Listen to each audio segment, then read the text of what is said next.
Yes, I'm with Peter Granger. Years ago, used to be the Chief Planning Officer in Jersey. He's been freelancing for some years, now more or less retired, but still not entirely retired as far as planning issues are concerned. We attended a review board this week, complaints board as you know, and he was representing the litigant. He raised some interesting issues about the appeals processes in Jersey and certain failings. What do you think about the appeals process for the ordinary guy in the street? Very, very difficult. Whilst a lot of people take issue with the decisions of the planning authority, it's really the stage beyond that. If you get to a point where the decision goes against you, you then have to decide how you're going to challenge the decision of the planning authority. Historically, it's been very difficult because the only route that you had was to the Royal Court. When the 2002 revision to the planning law was agreed by the states, they were going to set up an independent planning inspectorate, much the same as in the UK, where an independent planning expert heard the evidence of both sides and adjudicated upon it based on planning principles. Unfortunately, there was no money available to set up this inspectorate, so in 2004 the then President took it back to the states with a request that they went back to the old system of going through the Royal Court. And part of that report, and I'll just read it to you, is that the report accepts that the current appeal to the Royal Court under Article 21 of the Island Planning Jersey Law 64 as amended is a disincentive to prospective appellants primarily on the basis of costs. They are deterred by the costs of appointing advocates, very few have the confidence to litigate in person in an adversarial process with no guarantee of success. Equally, they are deterred by the risk of having the committee's costs awarding against them should they lose the appeal. The cost of appeal can easily exceed the cost of the proposed development in many cases. Despite that clear warning to the state's members, what happened? The states approved it. So we're now back to a situation where the only recourse is to go to the Royal Court. Do you think that if somebody might read into that they actually want to deter people from making appeals, or is that too a perverse interpretation? It's a difficult question because it reverts to a situation that existed for many, many years, which had been discredited. And I can't understand why it now should be reverted back to the old system. Because if you want to appeal against anything on the planning authority, from the planning minister, you've only two choices really. One is the Royal Court, which we know is a minimum of £500 because of the procedural costs involved, irrespective of whether you have a lawyer. The alternative is to go to a review board.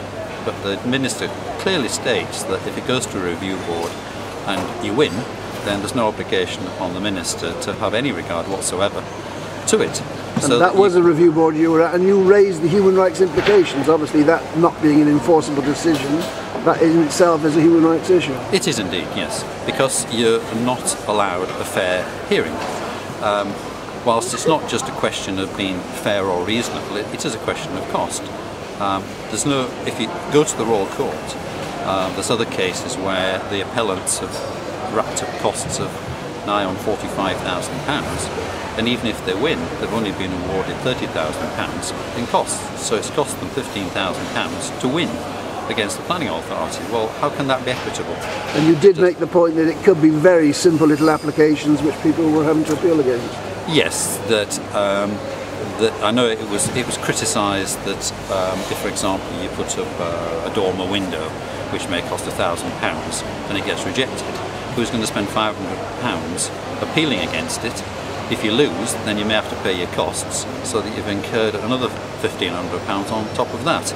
So it is a marked disincentive to pursue an appeal. It's much simpler to say, I'm giving in, and this is what I think the present minister and his department are doing, because they've no incentive to change the rules or the law. Of course, the simple remedy would be to have a review board or a complaints board where the decision is enforceable. That would be, it's a free process and it's a simple process. Would that not solve most of the problems?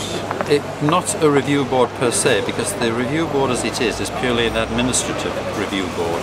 It's got to be an independent planning inspectorate based on the system in the UK.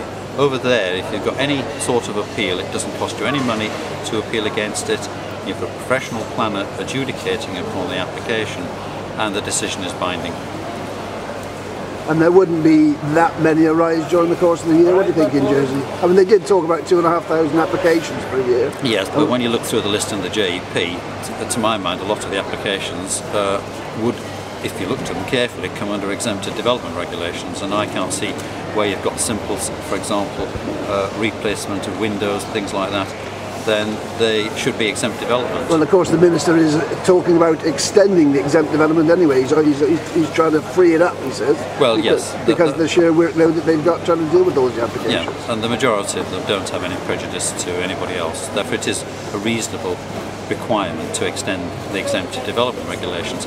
However, the problem stems from those just outside it, because let's, for example, say you wanted to put a porch on a listed building and it gets turned down.